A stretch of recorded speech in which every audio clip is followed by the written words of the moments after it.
In 1922, when Howard Carter first broke through the sealed doorway of Tutankhamun's tomb, his patron Lord Carnarvon asked him what he could see. Carter's response would become legendary: wonderful things. But what Carter didn't say in that moment, what he couldn't say, was that some of those wonderful things should not have existed.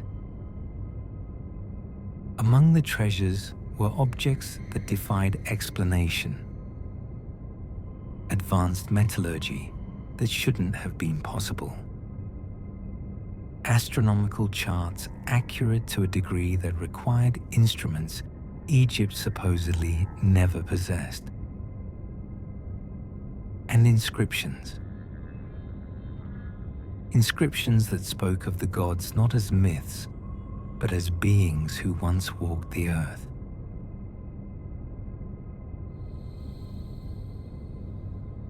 What if I told you that the Egyptian gods were never meant to be mythology?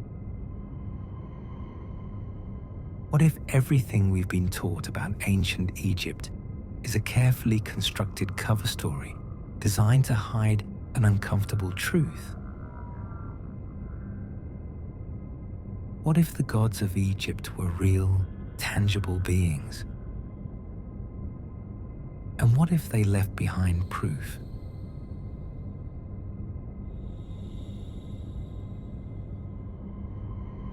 Tonight, we're going to examine evidence that archaeologists whisper about in private, but refuse to acknowledge in public. We're going to explore why the Egyptian priests guarded their knowledge so jealously that they would rather die than reveal it. And we're going to uncover what modern science is only now rediscovering. Knowledge that was dismissed as primitive superstition. Knowledge that may have been far more advanced than anything we possess today.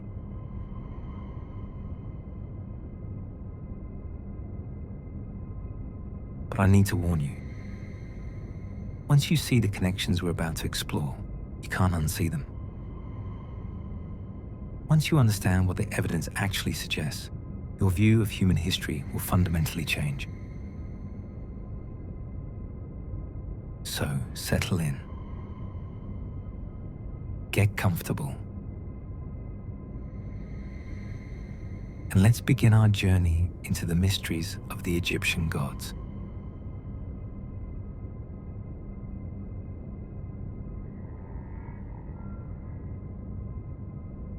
Part 1. The gods who walked among men. Let me take you to a temple.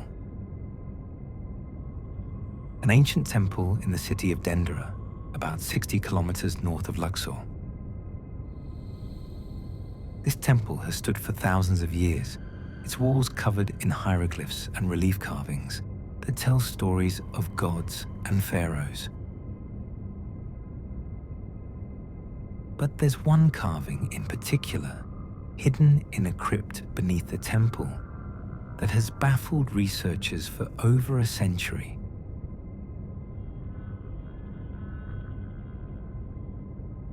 It's called the Dendera Light.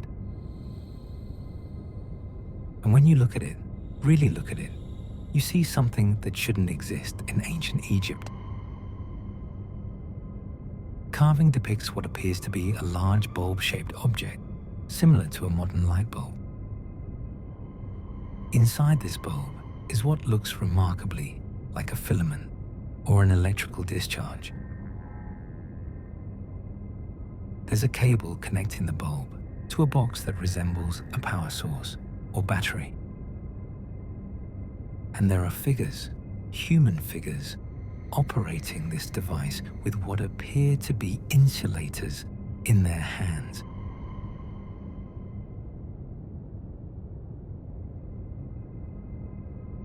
Now, the mainstream explanation for this carving is simple. It's symbolic, they say. It represents a lotus flower emerging from a pillar, with a snake inside representing creation mythology. But here's the problem with that explanation.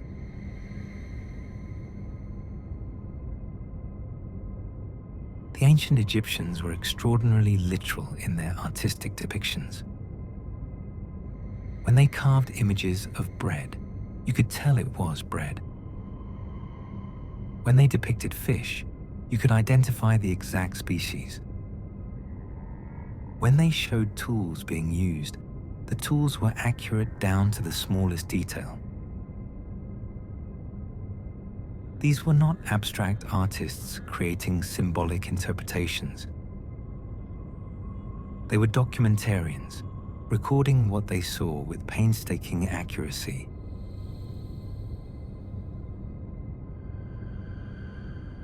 So why, for this one carving, would they suddenly abandon their literal style and create an abstract symbol that just happens to look exactly like modern electrical equipment? The question becomes even more intriguing when you examine what the ancient texts actually say.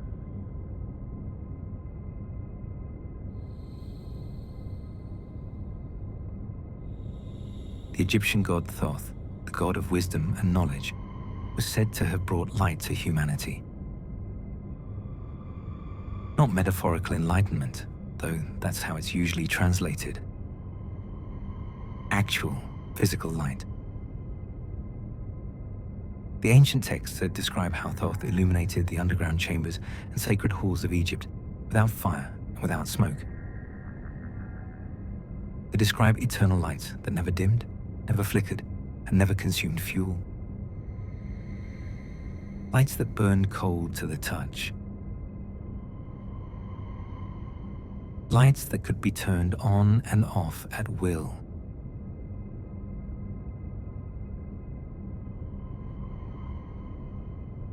In the 1970s, something remarkable happened. A group of engineers at the University of Vienna decided to take the Dendera Light carvings seriously. They analyzed every detail of the relief, studying the proportions, the connections, the positioning of every element. And then they tried to build it.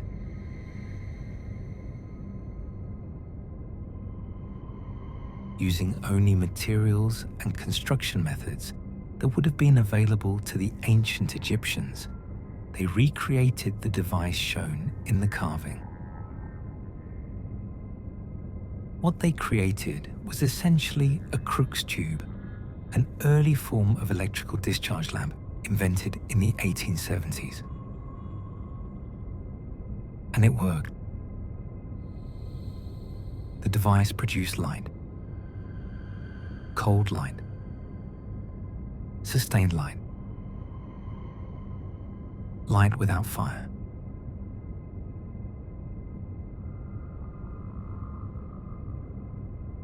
The implications of this experiment are staggering. It means the ancient Egyptians could have built functional electric lights if they understood the principles of electricity. But that raises an even more disturbing question, doesn't it? How did they understand those principles? Who taught them? And why has this knowledge been lost for thousands of years?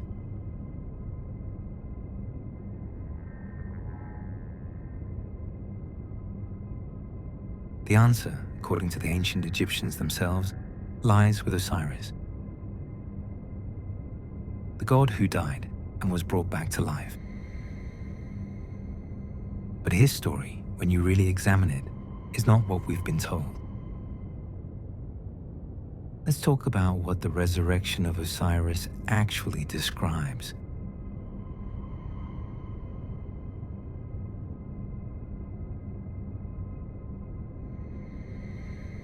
We know the basic story.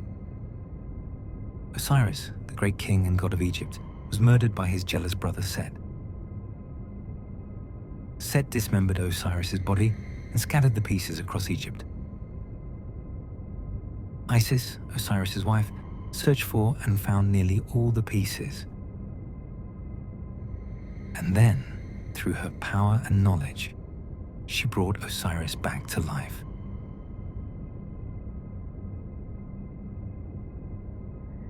This is usually taught as a simple resurrection myth, similar to stories found in other cultures.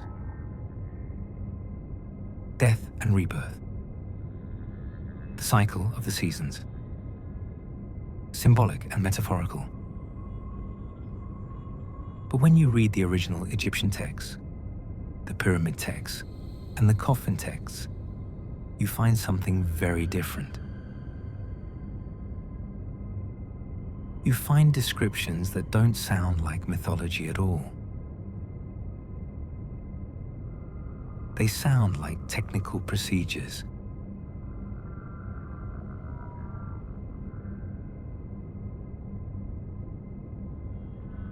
Listen to how the pyramid texts describe what Isis did. His bones are gathered together. His flesh is assembled. His dismembered parts are brought together. Not a limb of him is missing. She causes him to breathe, who has no breath in his body.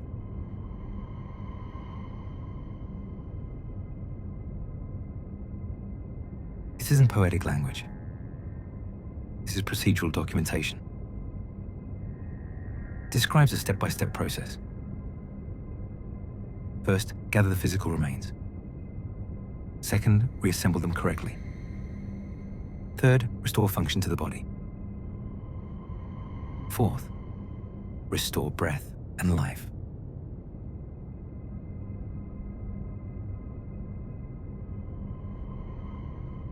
And Isis doesn't accomplish this through vague magical powers. The texts are very specific about the tools she uses. She uses the Ankh, that iconic symbol we see in every Egyptian carving. She holds it to Osiris's nose and mouth, to the places where breath enters the body. She uses the Waz scepter, placing it along his spine, aligning it precisely. She speaks specific words, formulas that must be pronounced exactly right.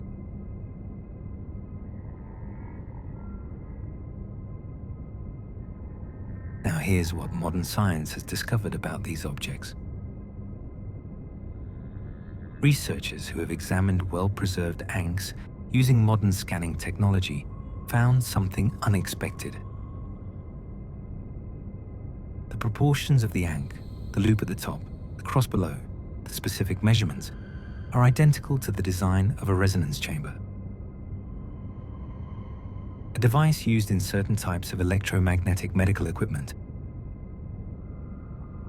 The Waz scepter is even more intriguing. CT scans of intact specimens reveal a hollow internal structure with regularly spaced chambers running along its length. The design is almost identical to a waveguide, a device for conducting and focusing electromagnetic energy.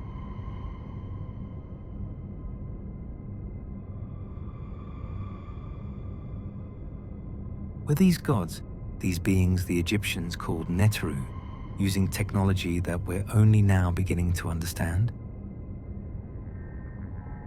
Technology that manipulates electromagnetic fields to interact with biological systems? The ancient text suggests something even more profound.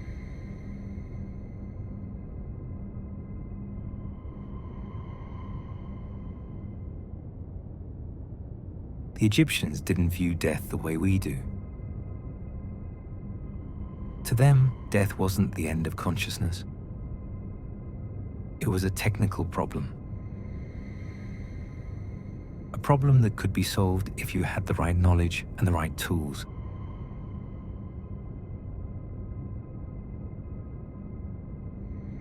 They spoke of multiple components that made up a human being. There was the physical body, yes, but that was just one part. There was the ka, your life force, your energy signature. There was the ba, your personality, your consciousness, often depicted as a bird with a human head. There was the ren, your true name, your unique identity. And there were others, each describing different aspects of what we might call the soul.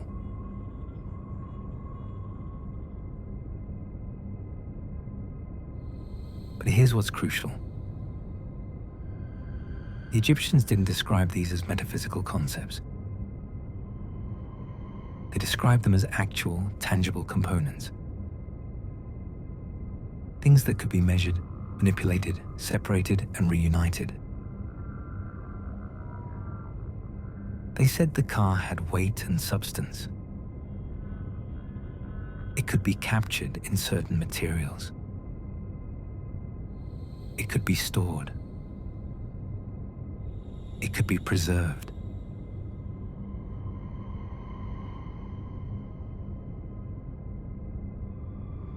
This is why mummification was so incredibly important to them.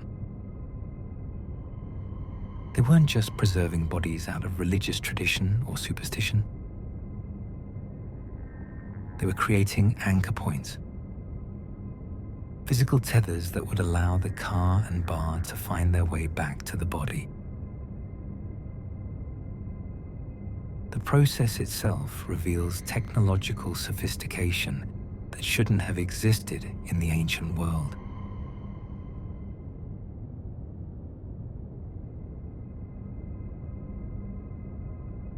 They removed the brain through the nasal passage using specialized tools that required precision engineering and an intimate knowledge of anatomy. They extracted the internal organs without damaging them, preserving each one in special canopic jars filled with solutions that prevented decay. Modern chemists have analyzed these solutions and found complex compounds, including natron, combined with specific resins and oils in exact proportions. These formulations are so effective that we still can't fully replicate them today.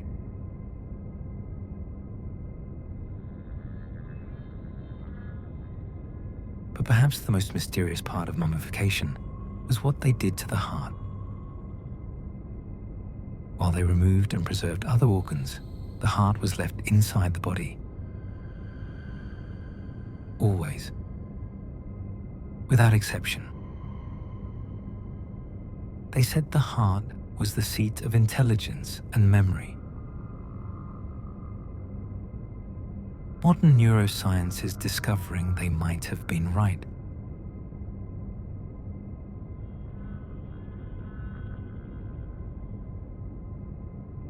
Recent research has shown that the heart contains its own complex nervous system, a kind of heart brain with over 40,000 neurons.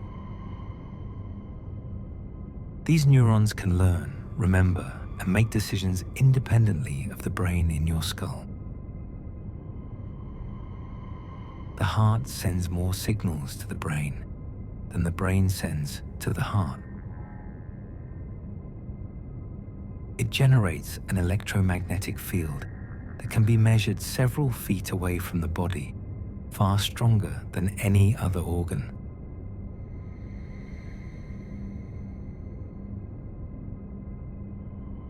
The ancient Egyptians knew this. Somehow they knew this. And this brings us to perhaps the most enigmatic figure in the Egyptian pantheon. The god who served as the bridge between life and death. The god who knew how to measure the soul itself. Let's talk about Anubis.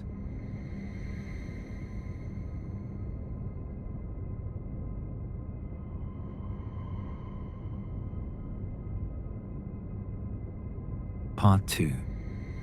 Anubis and the Measurement of Consciousness. Picture this scene, described in countless Egyptian texts and depicted on tomb walls throughout the Nile Valley. A vast hall of judgment. In the center stands a scale of perfect balance. On one side of the scale rests a single feather, white and pure, representing Mahat, cosmic truth and universal order. On the other side, Anubis, the jackal-headed god of death, places a human heart.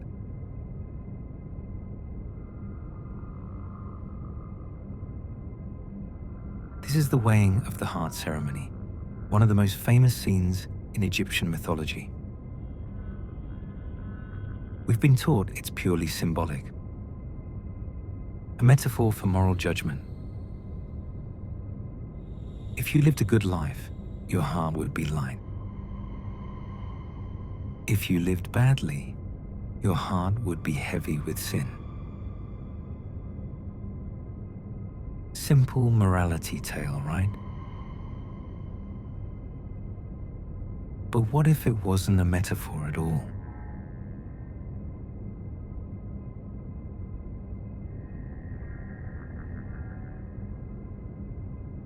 The ancient Egyptians were very specific about what Anubis was weighing. They didn't say he was weighing your physical heart muscle. They said he was weighing your ib, your heart soul. The part of you that thinks, feels, remembers, and experiences. In other words, Anubis was measuring consciousness itself. And the texts suggest he was doing so with precision.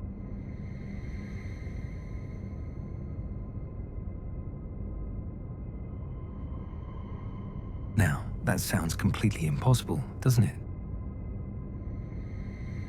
How could consciousness have weight? How could something as intangible as thought and awareness be placed on a scale and measured? Well, in 1907, a doctor in Massachusetts asked himself the same question. And he decided to find out.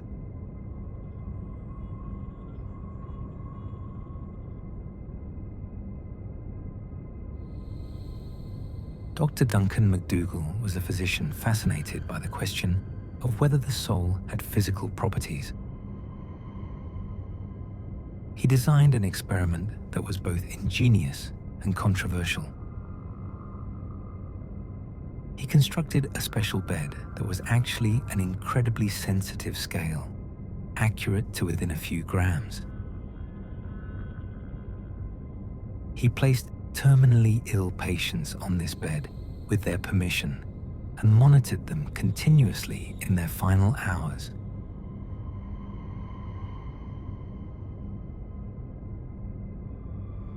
What he observed changed everything. At the precise moment of death, the scale registered a sudden weight loss.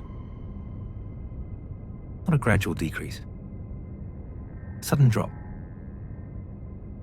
Approximately 21 grams. 3/4 of an ounce. This weight loss occurred in the same instant that the patients died. Not before. Not after.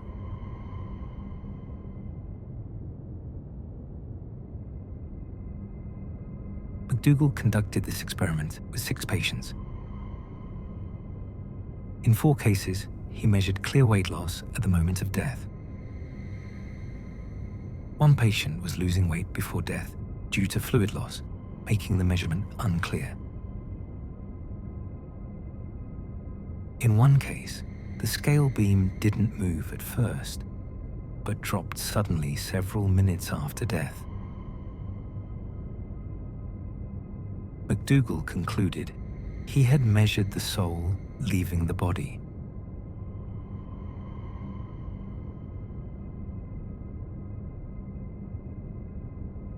His experiment was immediately attacked by the medical community. It was called pseudoscience. The measurements were dismissed as errors, as moisture loss, as random fluctuation. But here's what's interesting. The experiment has been replicated multiple times by different researchers in different countries. And many of them have measured similar weight loss at the moment of death. The results remain controversial, yes, but they exist. And they raise a profound question.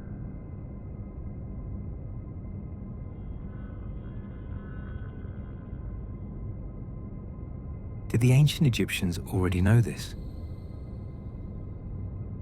Did they know that consciousness, that what they called the Ka, had mass and could be measured? Their texts certainly suggest they did.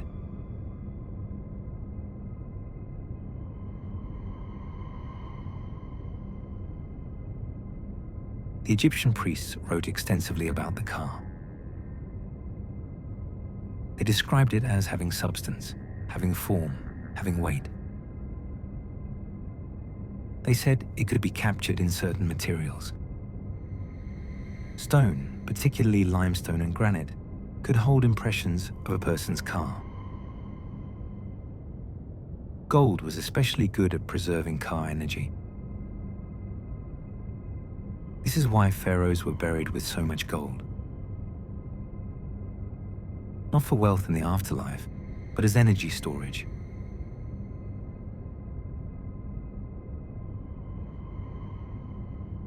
They also said the Ka needed food and drink to sustain itself. But they weren't talking about physical food. They were talking about the Ka of the food, the energy essence. This is why offering tables in tombs have small carved portions of food. The priests would place actual food there, wait for the Ka of the food to transfer to the offerings, then remove the physical food. The carved images would continue to provide K energy indefinitely.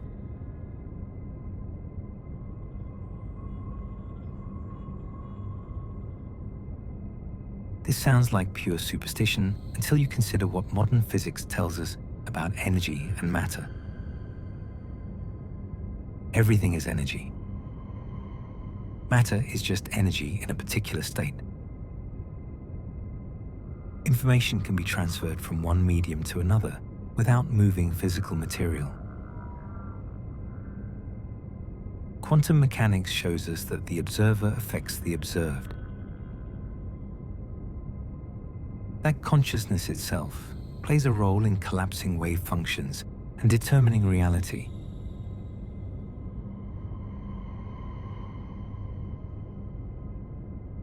The ancient Egyptians might have understood all of this. Not in our mathematical terms, not with our scientific language, but in their own way. They might have had a practical working knowledge of consciousness as a measurable, manipulatable aspect of reality.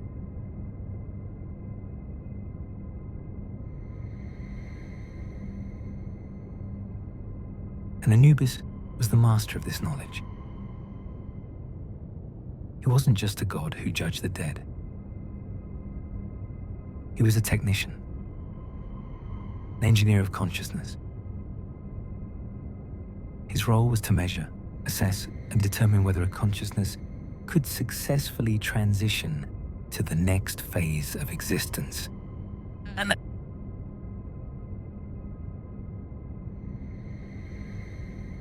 the feather of Ma'at that balanced against the heart wasn't arbitrary. Ma'at represented perfect order, perfect truth, perfect harmony. It represented a state of consciousness free from lies, deception, and chaos. In modern terms, we might say it represented coherence. A consciousness in a coherent state, where thought, emotion, and action are aligned, would resonate at a specific frequency. A consciousness burdened by dishonesty, violence, and disorder would resonate differently.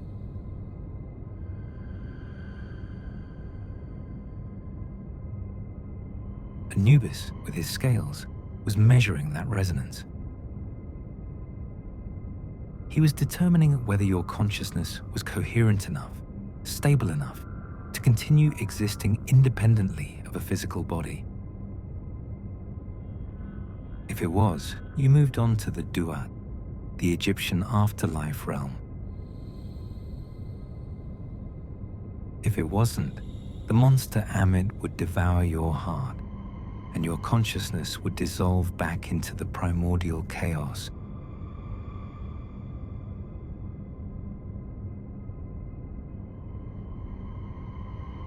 Recent research into near-death experiences has uncovered something remarkable.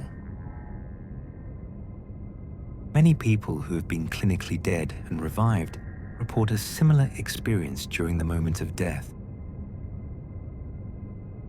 They describe moving through a darkness toward a light. They encounter a presence that shows them their entire life, every action, every thought, every consequence. And they feel judged, not by an external being, but by themselves, by the truth of what they were and what they did.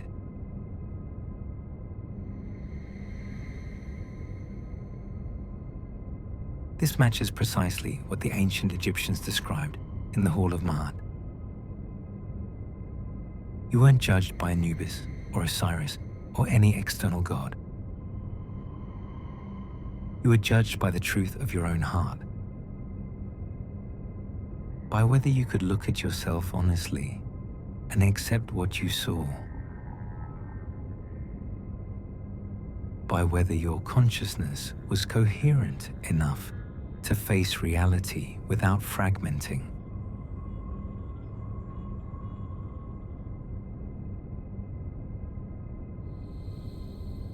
But Anubis's knowledge went deeper than just weighing hearts.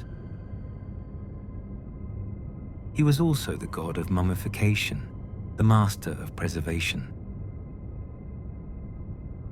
And the mummification rituals he taught the Egyptian priests reveal an understanding of consciousness that we're only now beginning to grasp.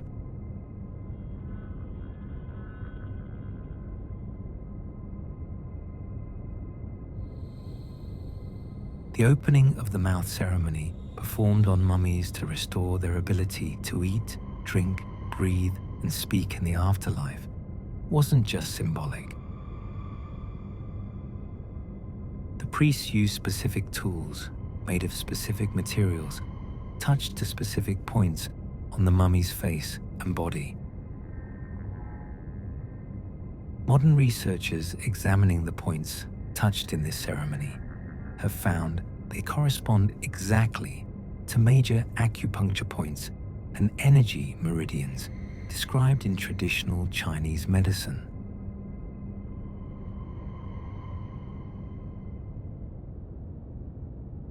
The ancient Egyptians understood the body's energy system. They knew about meridians, about chakra-like energy centers they called knots. They knew that stimulating certain points in certain sequences could affect consciousness, could restore function, could bridge the gap between physical and non-physical existence.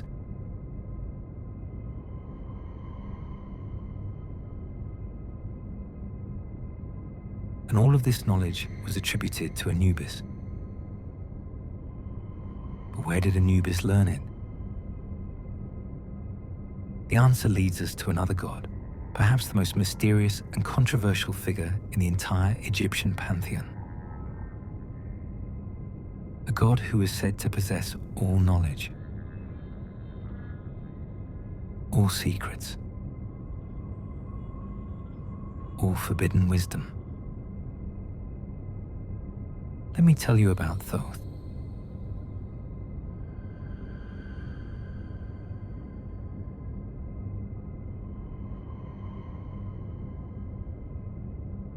Part 3.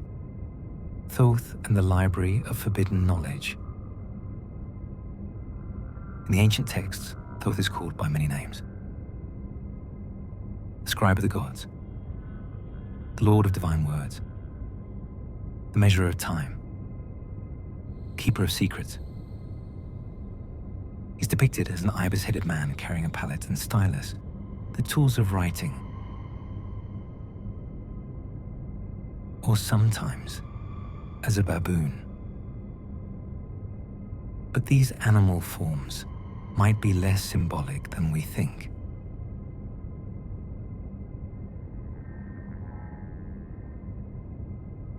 The Egyptian priests claimed that Thoth was not originally from Egypt. They said he came from a land called Tanta, which translates as Land of the Gods. Some texts place this land far to the south. Others say it was to the east, across the sea. And some, the oldest texts, say it sank beneath the waves in a great cataclysm.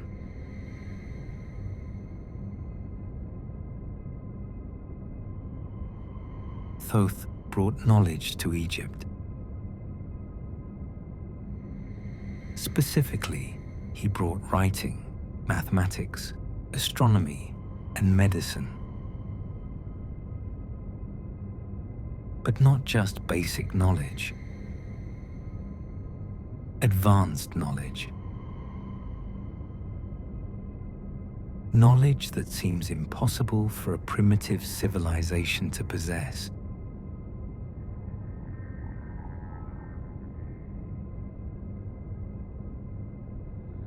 The Egyptian calendar, which the priests attributed to Thoth, was remarkably accurate. It divided the year into 365 days, with a leap day added every 4 years. This requires understanding that the Earth's orbit around the Sun is approximately 365.25 days.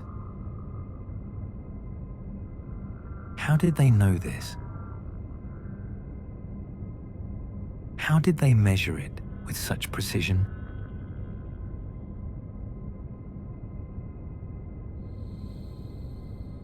Their astronomical knowledge was even more impressive. They knew about the precession of the equinoxes, the slow wobble of the Earth's axis that takes 26,000 years to complete one cycle. This is not something you can observe in a single lifetime, or even in 100 lifetimes. It requires continuous observation and record keeping across thousands of years. Or it requires advanced instruments. Or it requires someone telling you.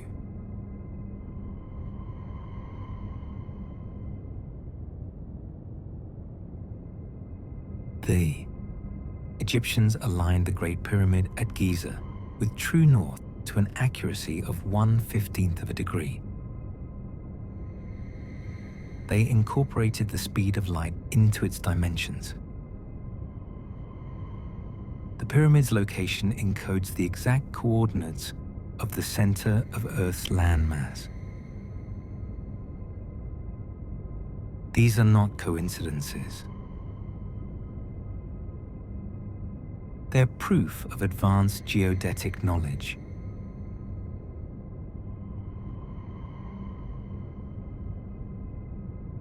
And all of this, the priest said, came from the writings of Thoth. But here's where the story becomes truly fascinating and deeply disturbing. Most of Thoth's writings have disappeared.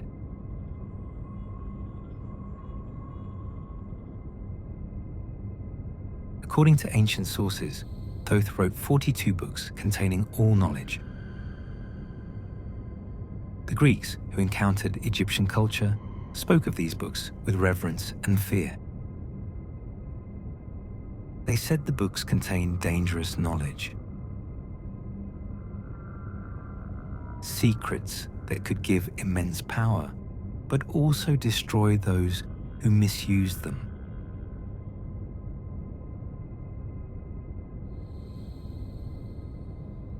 One Greek text, the Corpus Hermeticum, claims to be based on Thoth's teachings. Thoth was identified with the Greek god Hermes, creating the merged figure of Hermes Trismegistus, thrice great Hermes. These Hermetic texts describe the universe as a mental construct. They speak of reality as vibration and frequency. They discuss the principles of correspondence, where patterns repeat at every scale from the atomic to the cosmic.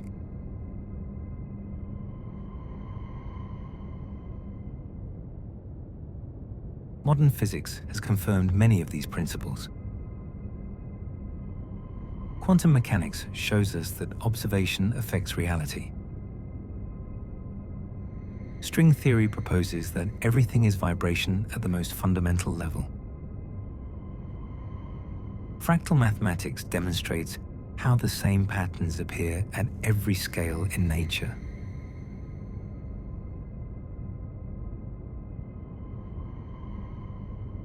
But there's another collection of texts attributed to Thoth that's even more controversial. The Emerald Tablets.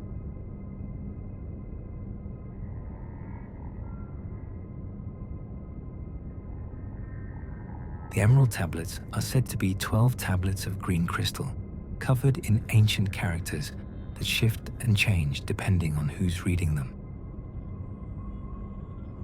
According to legend, these tablets were written by Thoth himself before the Great Flood. They were hidden in the Great Pyramid, sealed in a chamber that could only be opened by those who knew the secret.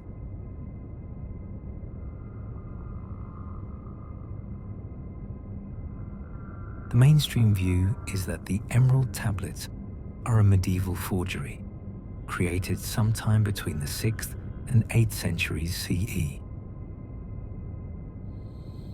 But there are problems with this explanation. References to the tablets appear in texts that predate the supposed forgery by centuries.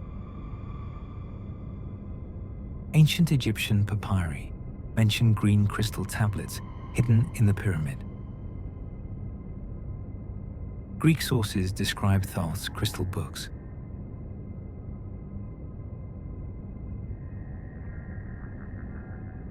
And then there's what the tablets actually say. The text, as translated by various scholars over the centuries, describes concepts that shouldn't exist in medieval thought. It discusses multiple dimensions of reality. Time as a malleable construct. Consciousness as the fundamental building block of existence. Advanced meditation techniques for altering brainwave states.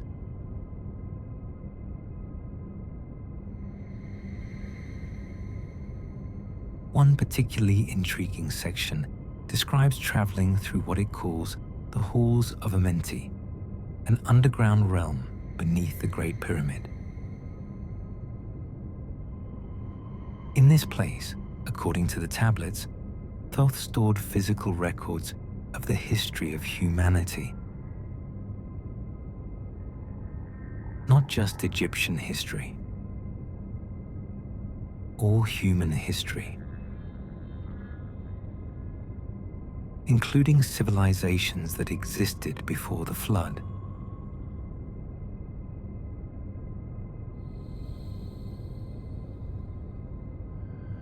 For a long time, this was dismissed as pure fantasy. Underground chambers beneath the pyramid? Impossible. The pyramid has been thoroughly explored. Except it hasn't.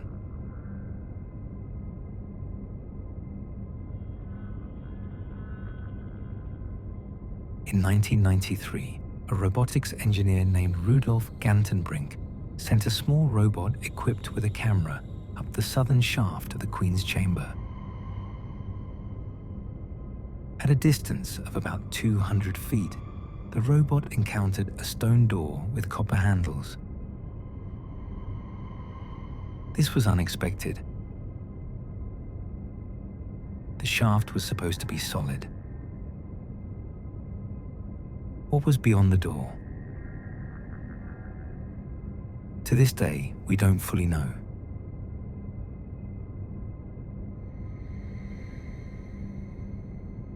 Further exploration using ground-penetrating radar and seismic surveys has revealed multiple anomalies beneath and around the Great Pyramid.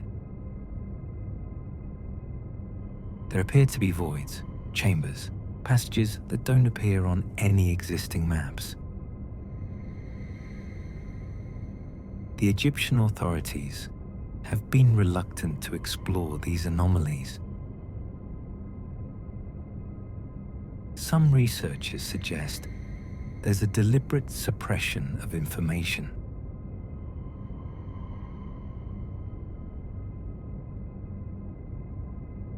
Why would anyone want to suppress evidence of hidden chambers in the pyramid? What might be down there that they don't want found?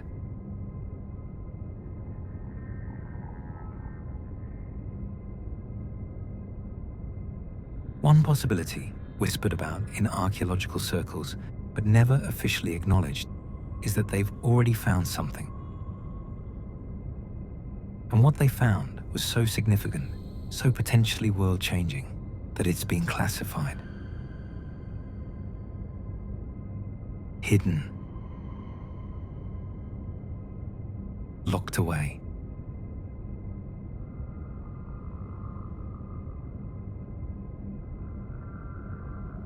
There are stories, unconfirmed reports,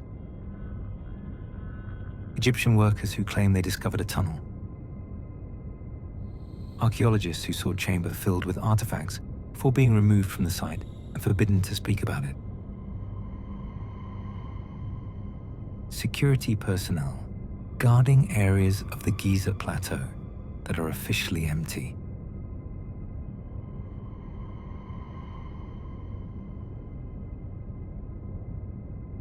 What if Thoth's library exists? What if beneath the pyramids there really is a repository of ancient knowledge? Knowledge from before the flood. Knowledge from civilizations we have no record of. What would that knowledge contain?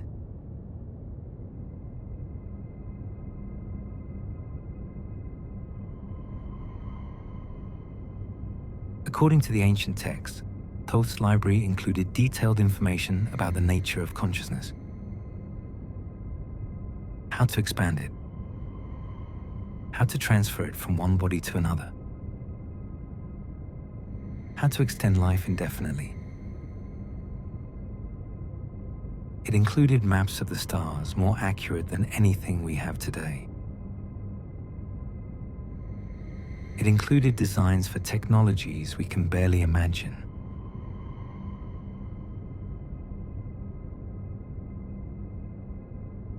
And it included warnings. Warnings about threats the ancient world faced. Threats that might still exist. This brings us to one of the darkest and most misunderstood gods in the Egyptian pantheon. A god usually portrayed as evil. A god of chaos and destruction. But what if we've had it wrong this entire time? What if Set wasn't the villain?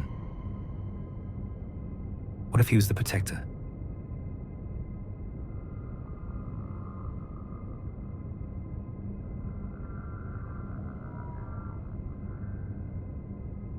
Part 4. Set and the Dimensional War. Set or Seth is typically cast as the antagonist in Egyptian mythology. He murdered his brother Osiris. He fought with Horus for control of Egypt. He represents chaos, violence, storms, and disorder. He's often compared to Satan in Christian mythology, the embodiment of evil. But the ancient Egyptians didn't see him that way. Not originally.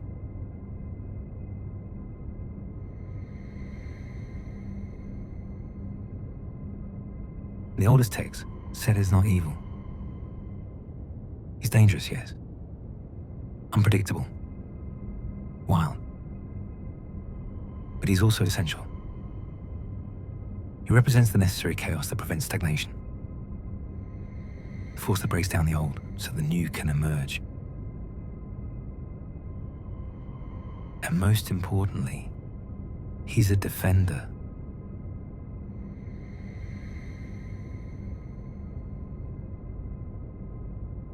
Every night, according to the ancient myths, the sun god Ra travels through the underworld in his solar bark, making the journey from west to east so he can rise again in the morning. And every night, a serpent tries to destroy him. This serpent, Apophis or Apep, represents absolute nothingness. Not just death, not just destruction, complete annihilation. The end of existence itself.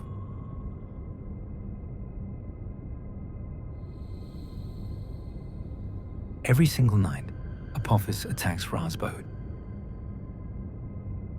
And every single night, Set stands at the prow of the boat and fights Apophis off. Set, the god of chaos, is the one who defends order against ultimate destruction. The ancient Egyptian priests understood something profound here. You can't fight nothingness with order. You fight chaos with chaos. You fight the void with a wild, untamed force that refuses to be contained or destroyed.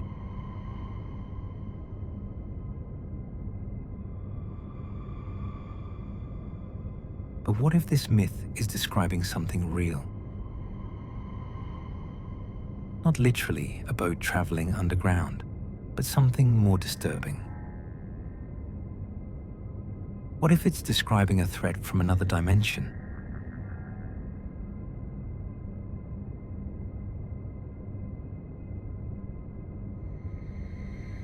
The ancient Egyptians had a complex understanding of reality that included multiple levels of existence.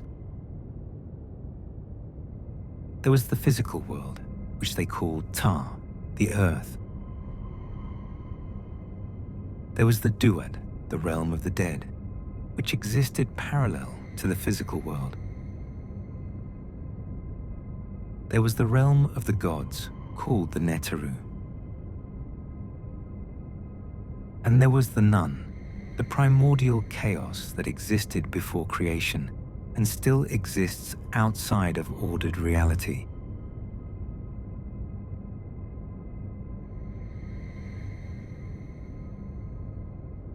Modern physics is starting to describe reality in similar terms. Quantum mechanics suggests multiple dimensions exist beyond the four we experience. String theory proposes 10 or 11 dimensions. M-theory suggests even more.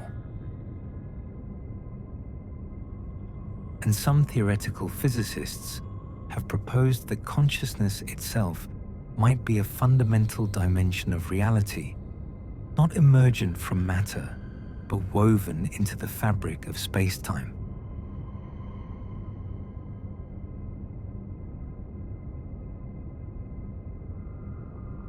What if the ancient Egyptians knew about these dimensions?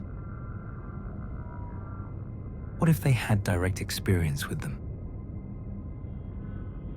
The text describes certain priests and pharaohs traveling to the Duat while still alive. They speak of knowing the way, of having the correct passwords and formulas to navigate these other realms safely.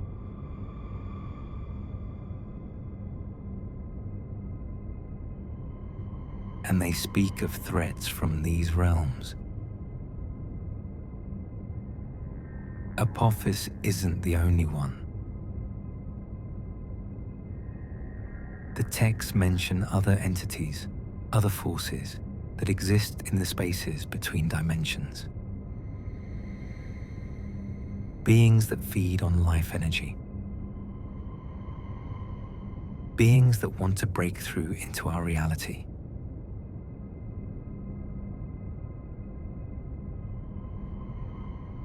Set's role was to guard the boundaries,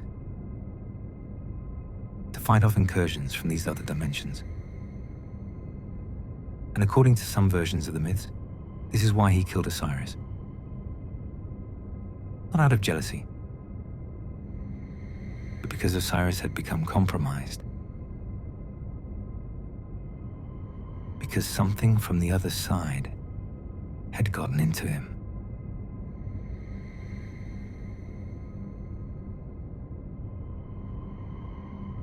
Now, I know how this sounds. Ancient interdimensional entities trying to invade our reality. Sounds like science fiction. But consider this.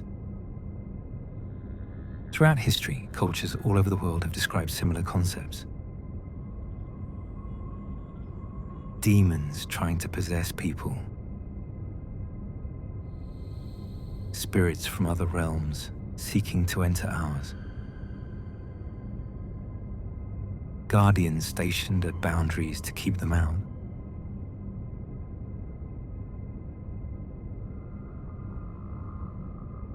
What if these aren't metaphors?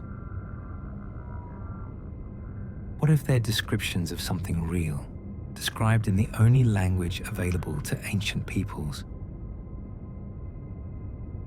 Modern reports of shadow people, of entities seen during sleep paralysis, of presences felt during altered states of consciousness, all describe remarkably similar phenomena. Beings that seem to exist just outside our normal perception. Beings that can sometimes break through under certain conditions.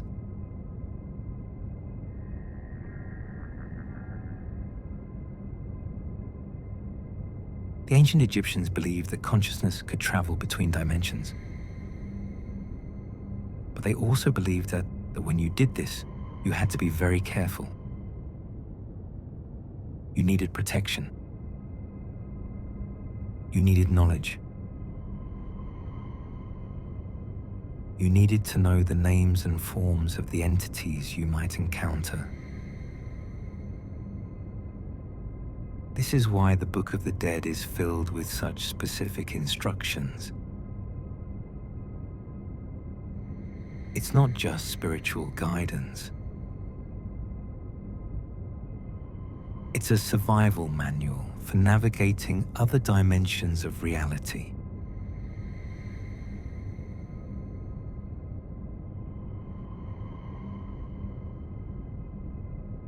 And Set, despite being cast as a villain in later interpretations, was actually humanity's defender against these threats. The priests who served Set were often warriors. Not just physical warriors, but psychic warriors. People trained to perceive and combat threats from other dimensions.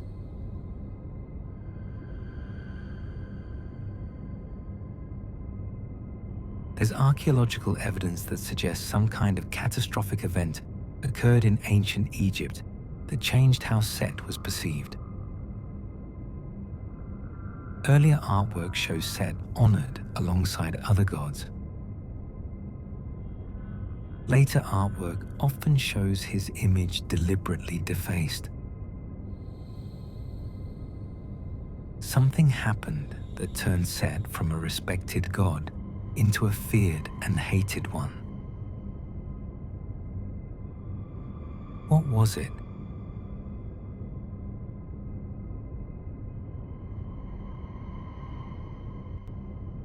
Some researchers have suggested that a foreign invasion brought new religious ideas that demonize Set. Others point to political changes, power struggles between different priest castes. But there's another possibility, one that's rarely discussed. What if Set's followers did something? What if they opened a door that shouldn't have been opened? What if they let something through?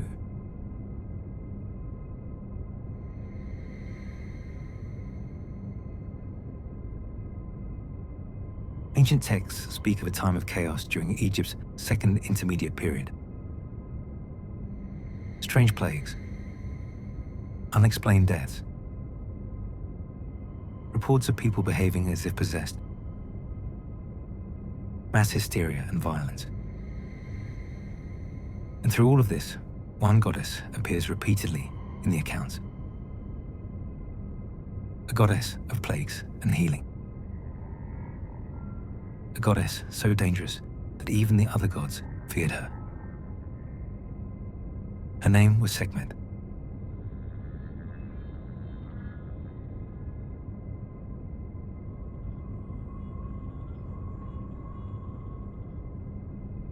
Part 5. Sekhmet and the near extinction event. Sekhmet is one of the most terrifying figures in Egyptian mythology. She's depicted as a lioness or as a woman with a lioness head. She's called the Lady of Slaughter, the one before whom evil trembles. And according to the legends, she almost destroyed all of humanity.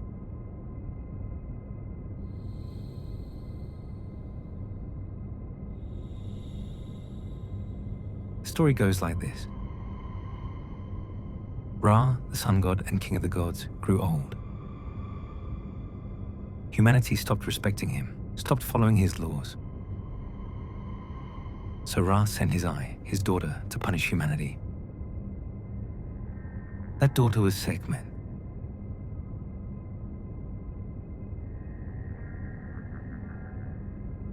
Sekhmet descended to Earth and began slaughtering humans. And she loved it. The texts describe how she waded through fields of blood, how she drank the blood of the slain, how killing intoxicated her. She became drunk on destruction. And she couldn't stop. Even when Ra commanded her to stop, she couldn't. She was going to kill every human on Earth.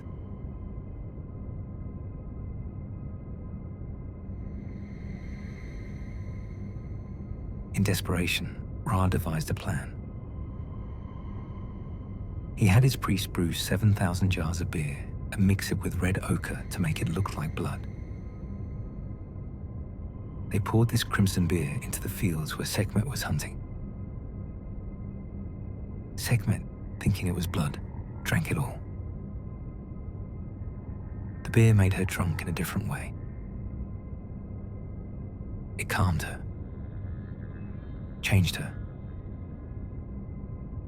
And when she sobered up, she had transformed into Hathor, the goddess of love and joy.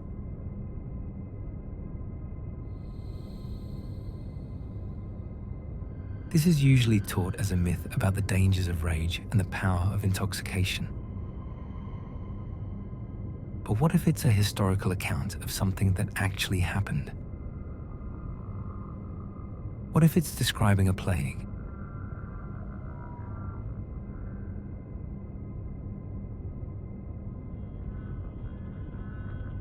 Around 1600 BCE, something catastrophic happened in Egypt and throughout the Mediterranean world.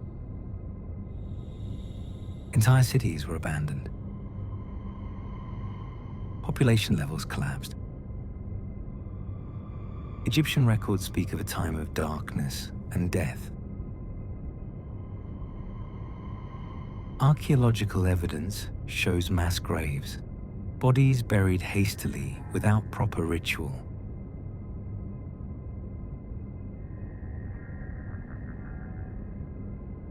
Some historians attribute this to the eruption of the volcano Thera, which destroyed the Minoan civilization.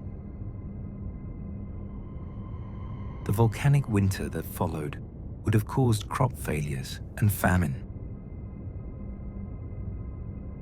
But there's evidence of something more than just starvation. There's evidence of disease. Specific diseases that cause particular symptoms. Symptoms that match the descriptions of Sekhmet's plagues.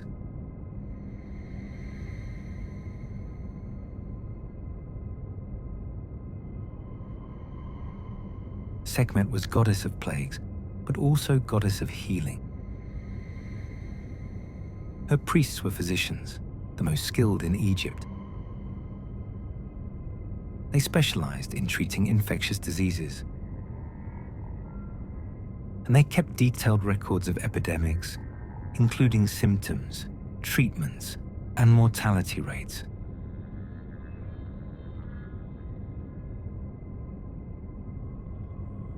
Some of these medical papyri have survived. They describe diseases that cause fever, bleeding from multiple orifices, erratic behavior, and rapid death. Modern doctors reading these descriptions have identified symptoms consistent with hemorrhagic fevers. Diseases like Ebola. Diseases that can kill most of an infected population if left unchecked.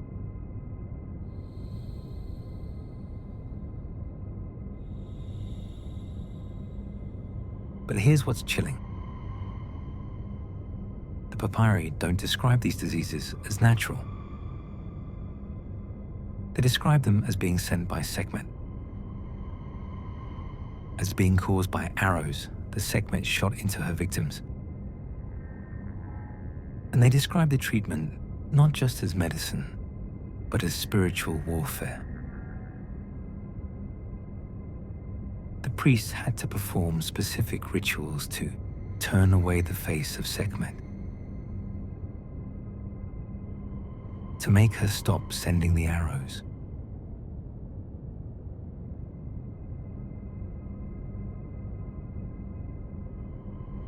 Could the ancient Egyptians have understood disease transmission?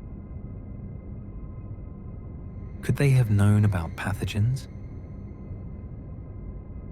The way they describe disease spread suggests they might have. They talk about contagion, about how sickness can move from person to person.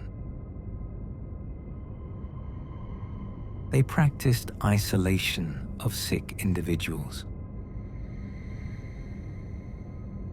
They had quarantine protocols.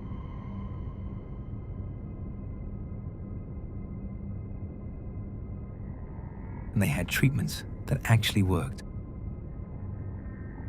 Modern chemical analysis of medicines prepared by Sekhmet's priests has found antibacterial compounds, antiviral substances, immune system boosters. Some of these ancient medicines are more effective than our modern drugs for certain conditions.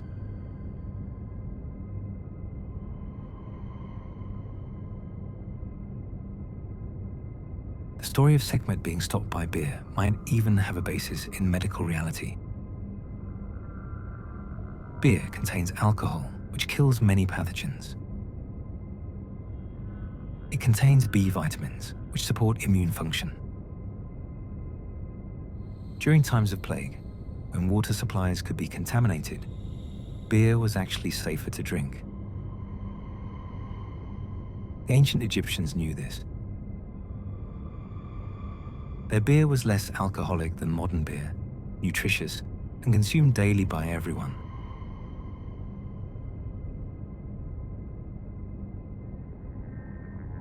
So the story of beer saving humanity from Sekhmet might be remembering a time when understanding of hygiene, nutrition, and medicine, represented by beer consumption and medical knowledge, saved Egypt from a devastating plague.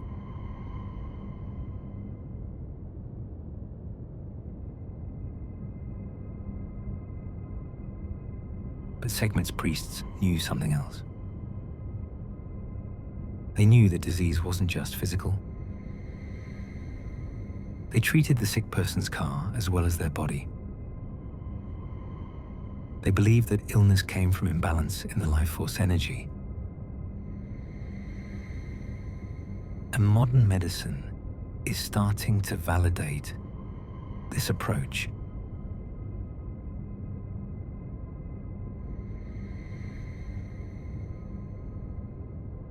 Studies have shown that a person's mental and emotional state affects their immune system function. Stress weakens immunity. Positive emotions strengthen it. Placebo effect demonstrates that belief alone can trigger real physiological healing. The ancient Egyptians built all of this into their medical practice. They treated the whole person, body, mind, and spirit. They understood that consciousness and health were intimately connected.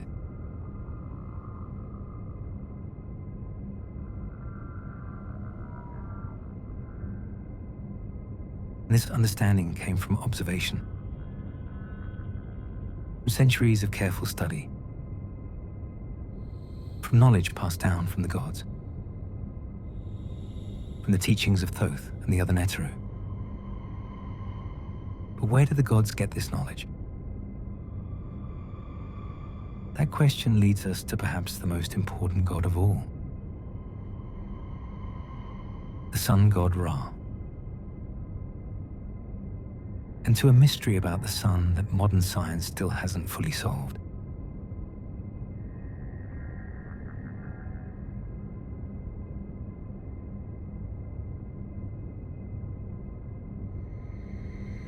Part 6. Ra's solar bark and the nature of stars. Every morning, Ra was born from the sky goddess Nut. He traveled across the sky in his solar bark, a boat that sailed through the heavens. In the evening, he was swallowed by Nut, descending into the underworld. There, he traveled through the 12 hours of night, facing dangers and challenges, until he emerged again at dawn.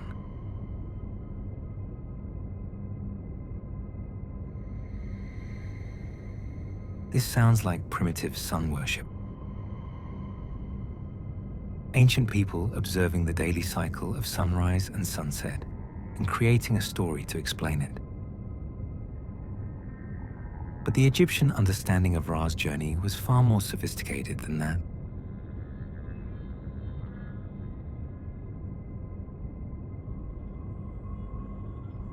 First, they knew the sun didn't actually move around the earth.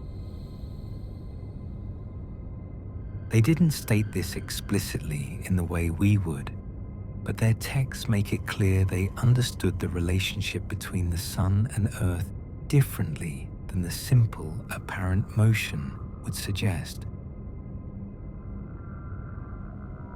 They spoke of the sun as the center, the source, the point around which other things orbited.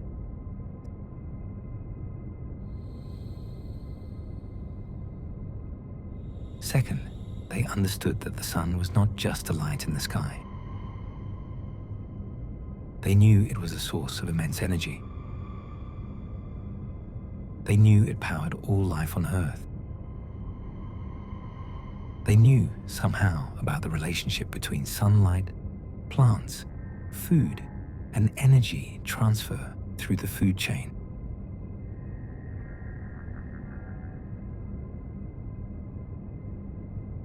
Third, and most mysteriously, they describe the sun as having two forms. There was the visible sun that we see during the day. And there was the night sun the hidden sun that traveled through the underworld. Modern astrophysics has discovered something remarkable about stars. They do have two forms.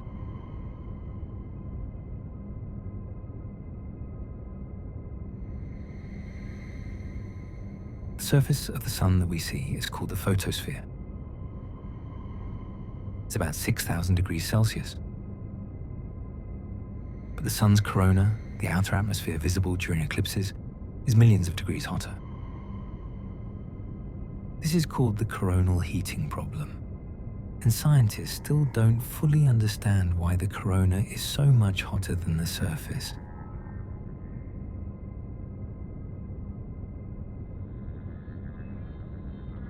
Even more mysterious is what's happening in the sun's core.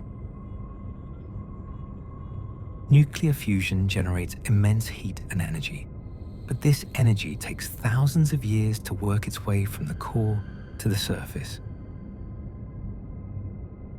The photons we see coming from the sun today were created in the core thousands of years ago.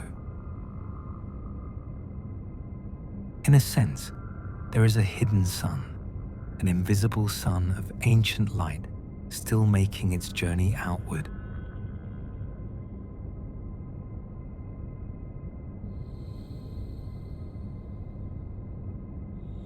The ancient Egyptians seem to know about this dual nature. They described Ra having two boats. The Manjet, the boat of millions of years, which he sailed during the day. And the Sekhmet, the boat of the night, which carried him through the underworld.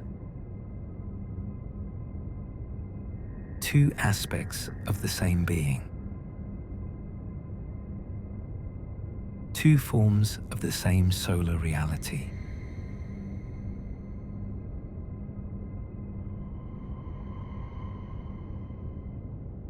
But the most intriguing part of the Ra mythology is what happened during the night journey. As Ra traveled through the underworld, he encountered various deities and demons. At certain hours, he would merge with Osiris, the god of death and rebirth. This merging was called the union of Ra and Osiris, and it was absolutely essential for the sun to rise again.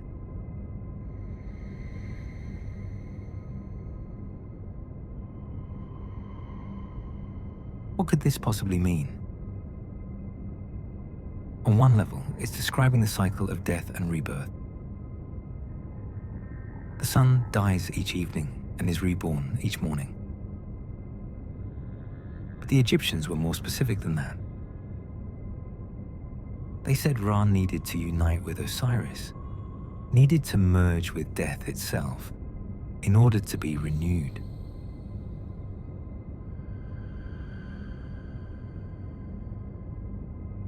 Modern astrophysics tells us that stars die and are reborn. When a star exhausts its fuel, it collapses and explodes in a supernova. The remnants of that dead star disperse through space.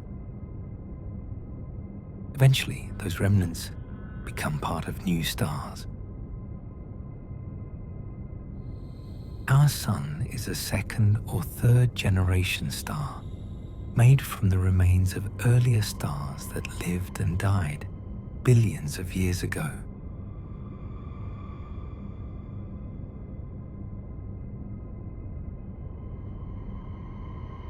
Did the ancient Egyptians know this? Did they understand stellar evolution? Their text suggests they knew stars were born from chaos, the Nun, and would eventually return to it. They knew stars had life cycles.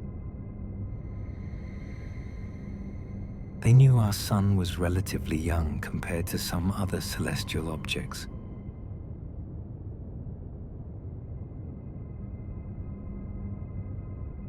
And they encoded this knowledge into their monuments. The three pyramids at Giza align with the 3 stars of Orion's belt, but not as they appeared when the pyramids were built. They align with how Orion's belt appeared 10,500 years before the Common Era. This precise alignment suggests the ancient Egyptians understood the precession of the equinoxes and could calculate stellar positions across vast spans of time.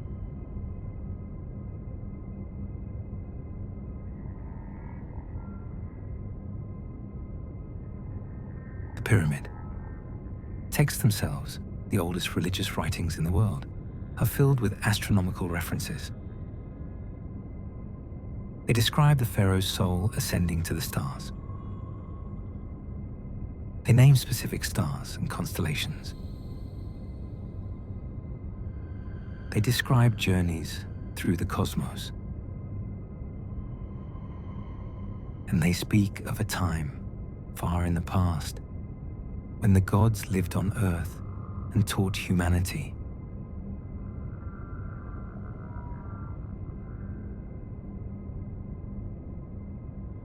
A time before the flood.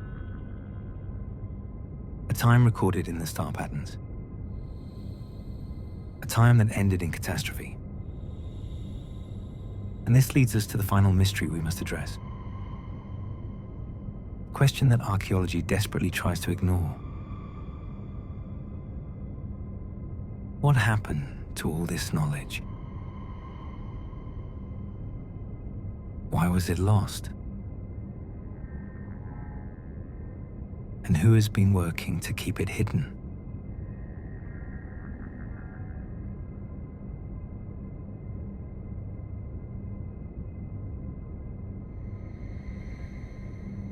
Part 7. The Cover-Up and the Lost Connections.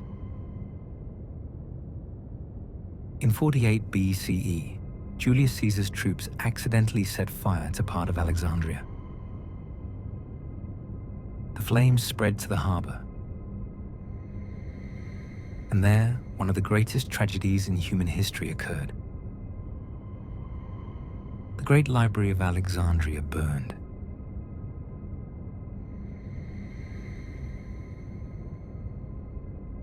This library was said to contain over 500,000 scrolls. It was the repository of all human knowledge from the ancient world. Mathematical treatises, scientific observations, historical records, medical texts,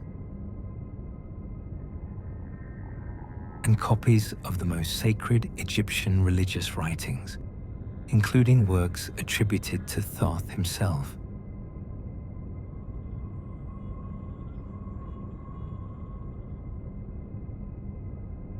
All of it burned. Or so we're told.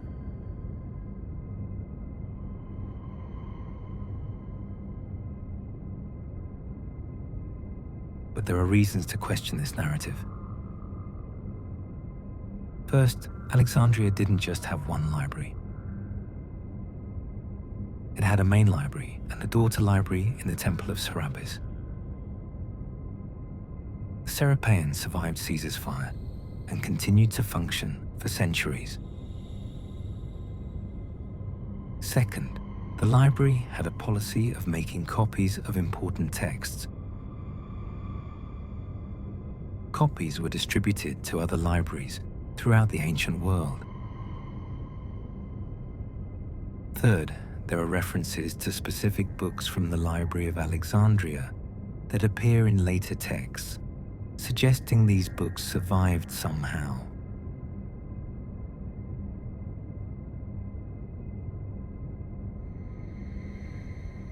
So where did the knowledge go? Some of it was preserved in monasteries during the medieval period. Some was translated into Arabic and survived in the Islamic world. But much of it, particularly the most esoteric Egyptian religious and scientific texts, seems to have simply disappeared.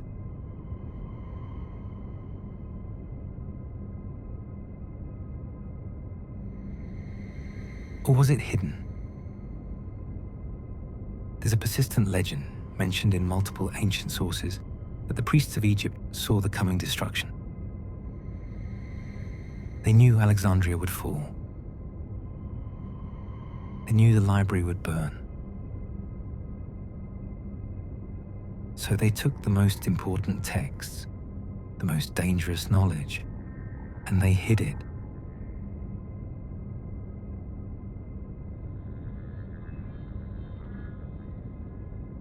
Where would they hide it? The obvious answer is back in Egypt, in the temples and tombs. But most Egyptian temples have been thoroughly explored and looted over the centuries. If there were hidden texts, we would have found them by now. Unless they're hidden somewhere we haven't looked. Somewhere we've been prevented from looking.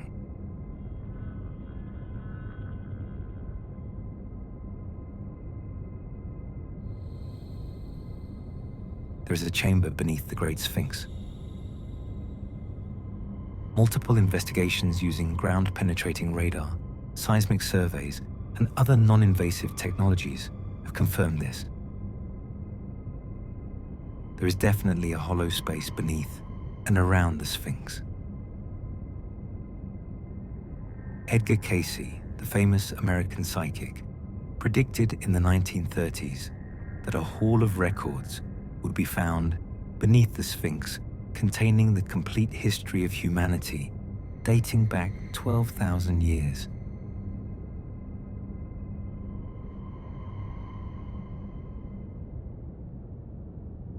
The Egyptian authorities refused to excavate this chamber. They claim it would damage the Sphinx. They say it's probably just a natural cavity. They've blocked multiple international teams from investigating further. Why? What are they protecting?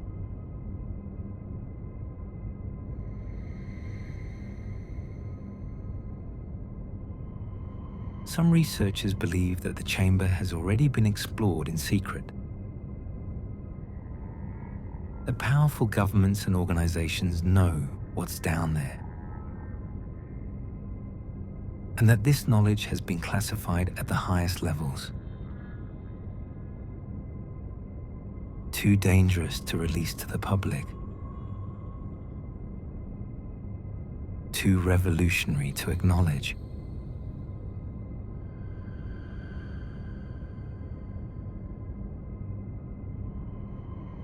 What could be so dangerous? Perhaps proof that human civilization is much older than we think. Perhaps evidence of advanced ancient technologies. Perhaps knowledge that would fundamentally change our understanding of consciousness, reality, and our place in the universe.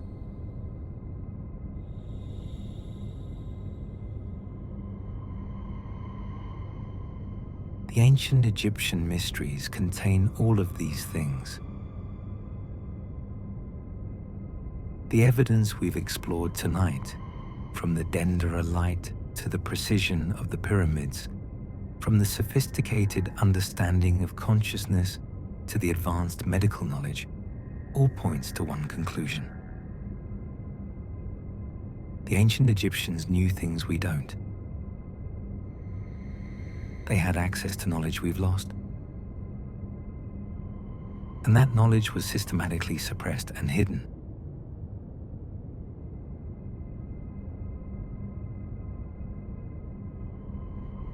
But why? Who benefits from keeping humanity in ignorance? That's a question we can only speculate about. We can look at what this knowledge offered. Understanding of consciousness as a measurable, manipulatable phenomenon.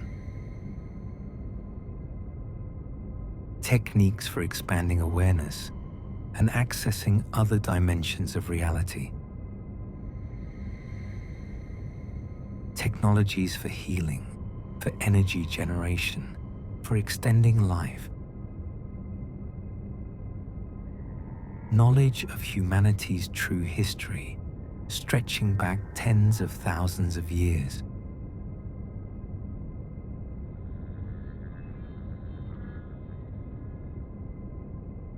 This is knowledge that would empower individuals,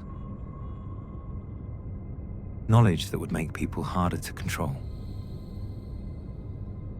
knowledge that would challenge every established power structure, religious authority, and scientific orthodoxy. Is it any wonder it was hidden?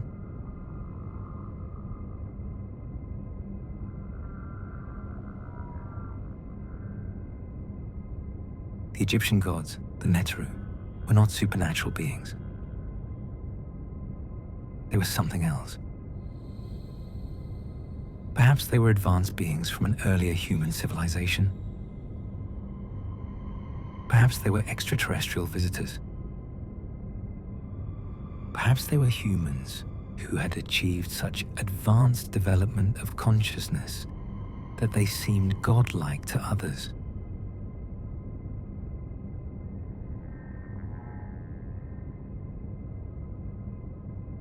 Whatever they were, they left behind knowledge. Knowledge encoded in monuments that have survived for millennia. Knowledge written in texts that were copied and recopied, translated and retranslated, hidden and preserved by those who understood its value. Knowledge that modern science is only now beginning to rediscover.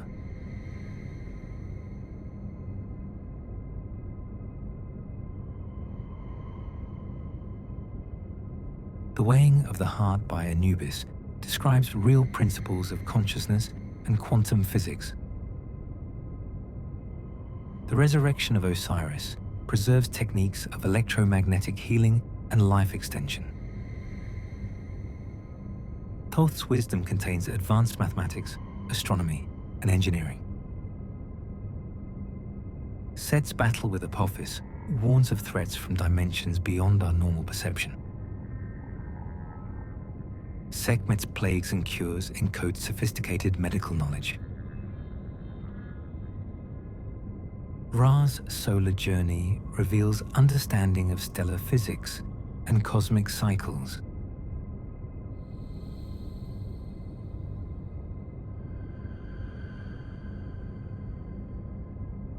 All of this is there, waiting in the Egyptian mysteries, waiting for those with eyes to see and ears to hear. The question is, what do we do with this knowledge? Do we continue to dismiss it as mythology? Do we continue to ignore the evidence? Or do we have the courage to look deeper, to question the official narratives, to seek the truth that has been hidden for so long?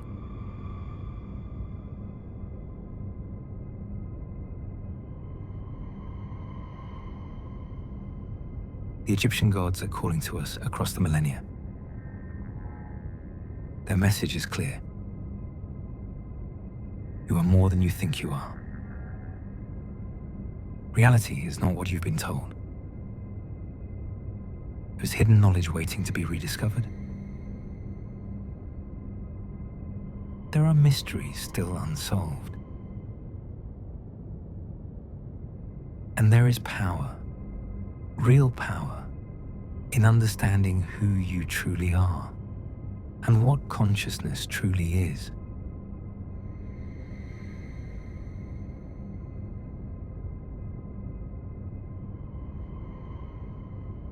Perhaps that's the real forbidden knowledge. Not some secret technology or hidden history,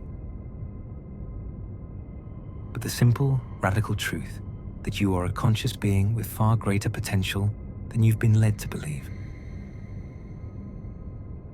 That you have the ability to expand your awareness, to access deeper dimensions of reality, to become more than you are. That is what the Egyptian gods were trying to teach. And that is what has been systematically hidden from us.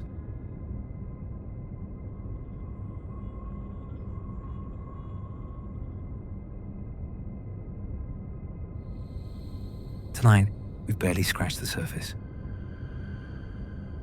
There's so many more mysteries in ancient Egypt waiting to be explored. But perhaps now, you see these gods and their stories differently. Not as primitive myths, but as encoded knowledge. Not as superstition, but as science we're only now beginning to understand.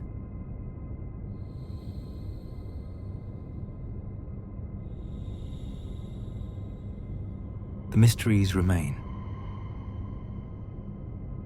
The questions persist. And somewhere, hidden in the sands of Egypt, the answers wait.